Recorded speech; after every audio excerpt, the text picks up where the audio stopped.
Assalamualaikum warahmatullahi wabarakatuh. Alhamdulillahilladzi hadana li hada wa ma kunna liyahtadiya laula an hadanallah. Asyhadu alla ilaha illallah wa asyhadu anna Muhammadan abduhu wa rasuluh alladzi la nabiyya ba'da amma ba'du. Pada kesempatan kali ini saya akan menerangkan mengenai tauhidullah yang artinya mengesahkan Allah. Sebelum masuk ke pembahasan, saya akan mengenalkan nama saya. Perkenalkan, nama saya Gulam Gibran dengan NPM 101214558, kelas C10.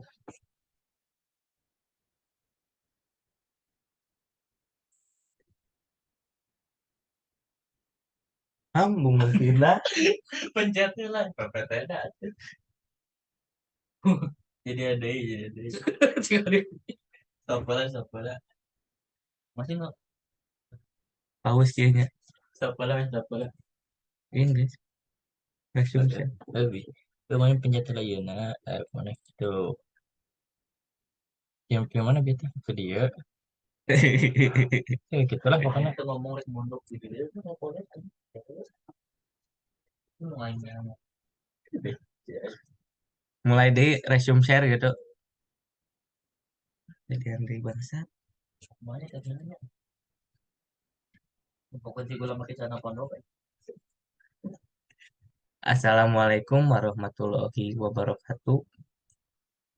Alhamdulillahilladzi hadana li hada wa ma kunna liyahtadiya laula an hadanallah. Asyhadu alla ilaha illallah wa asyhadu anna Muhammadan abduhu wa rasuluh. Alladzi la nabiyya ba'da amma ba'du. Pada kesempatan kali ini saya akan menerangkan materi-materi yang sebelumnya telah diajarkan, yaitu mengenai tauhidullah yang memiliki arti mengesahkan Allah. Sebelumnya saya akan mengenalkan diri saya. Perkenalkan, nama saya Gulam Gibran dengan NPM 101214558, kelas C10. Yang pertama, rububiyatullah yang memiliki arti Allah sebagai satu-satunya. Dalam Quran Surat Al-Fatihah ayat 2 yang memiliki arti segala puji bagi Allah. Sifat rububiyah adalah sifat Allah sebagai pencipta, pemilik dan pengatur sistem kehidupan. Kemudian Kholik. Allah memiliki sifat Kholik atau Allah sebagai satu-satunya pencipta. Allah sebagai pencipta. Al-Kholik, segala sesuatu adalah salah satu dari sifat Rob. Sikap terhadap pengakuan Allah sebagai Rob pencipta akan menjadikan kita berpikir jernih dan bersih. Selanjutnya, Logikoh yang memiliki arti Allah sebagai satu-satunya pemberi rezeki. Lalu yang ketiga, Malik, Allah sebagai satu-satunya pemilik.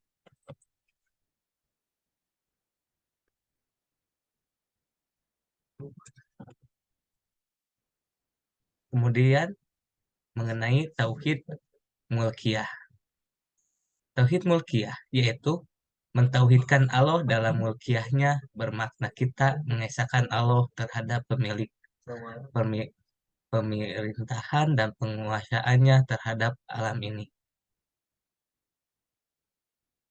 Dialah pemimpin, pembuat hukum dan pemerintah kepada alam ini.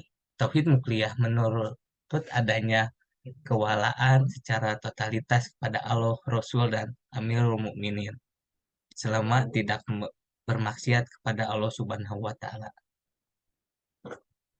Pemimpin atau wali adalah sebahagian dari sifat mulkiyah. Ia membawa arti sifat penguasaan, yaitu sebagai pelindung, penolong, dan pemelihara. Lalu pembuatan hukum adalah hakimiyah, atau pembuat hukum juga adalah sebagian dari sifat mulkiyah.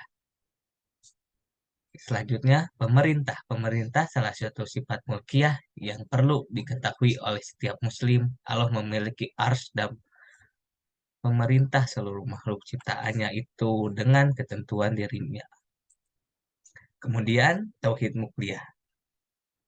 Ibnu Taimiyah memberikan definisi al-ilah ialah yang dipuja dengan penuh kecintaan hati, tunduk kepadanya, merendahkan diri di hadapannya, takut dan mengharapkannya kepadanya untuk kemaslahatan diri, meminta perlindungan daripadanya, dan menimbulkan ketenangan di saat mengingatkan dan terpacu cinta kepadanya. Kemudian mengenai tauhid ibadah atau pemurnian ibadah. Yang pertama, tauhidul ikhlas. Al-ikhlas sendiri yang menjadi nama bagi surat yang mulia ini. Berarti keikhlasan hati dalam memurnikan tauhid kepada Allah Subhanahu wa taala. Sementara tema tauhid merupakan sepertiga kandungan Al-Qur'an di mana kandungan Al-Qur'an itu secara umum mencakup tiga perkara yaitu tauhid akidah, syariah hukum, dan akhlak. Yang selanjutnya mengingkari togut dan telah kami utus seorang rasul pada setiap umat untuk menyeru beribadah kepada kalian. Jauhilah oleh kalian togut. Kufur kepada togut adalah syarat sah ibadah seorang sebagai wujud merupakan syarat sah sholat. Kemudian wajibnya mengingkari togut. Kemudian bentuk mengingkari terhadap togut. Cara mengingkari togut adalah dengan meyakini batiliah kepada selain Allah, kemudian meningkatkan dan membenci lalu mengkafirkan secara memusuhinya. Penjelasannya yaitu yang pertama harus dilakukannya adalah meyakini kebatilannya tanpa ada rasa ragu. Selanjutnya adalah iman terhadap Allah. Iman kepada Allah adalah sikap pembenaran yang kuat akan adanya Allah dan bahwa Dia memiliki seluruh sifat kesempurnaan dan keagungan, dan bahwa hanya Dia semata yang berhak untuk diibadahi. Untuk poin selanjutnya adalah kandungan iman kepada Allah. Maka iman kepada Allah mengandung 4 hal penting yang wajib diimani agar iman kepada Allah itu benar-benar terwujud. 4 hal tersebut adalah mengimani wujud atau adanya Allah, kemudian mengimani keesaan Allah dan rububiyahnya. Yang ketiga, mengimani keesaan Allah dalam uluhiyahnya. Yang keempat, mengimani keesaan Allah dan nama dan sifat-sifatnya.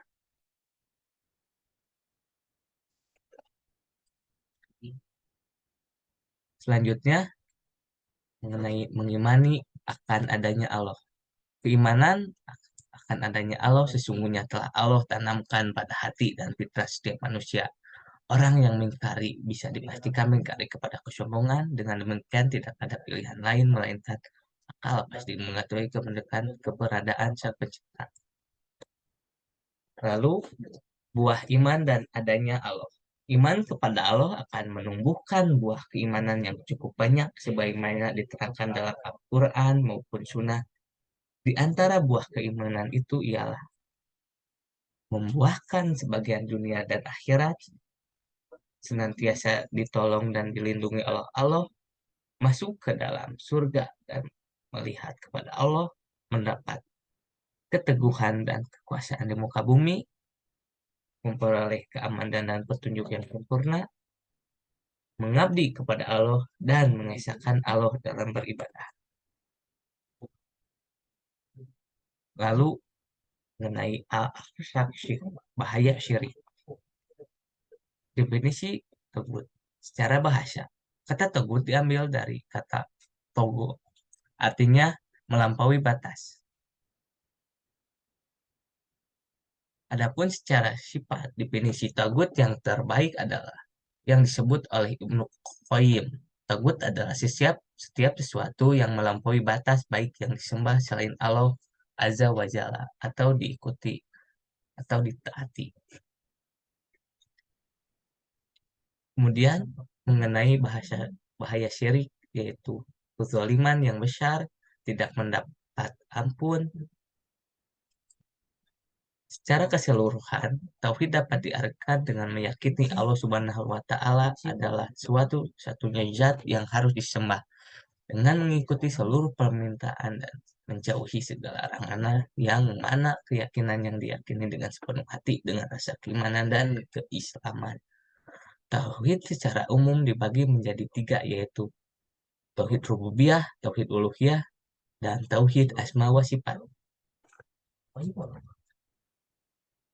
Mungkin sekian yang dapat saya sampaikan. Semoga ada manfaatnya. Aku lu qouli hada wastaghfirullahi wa lakum.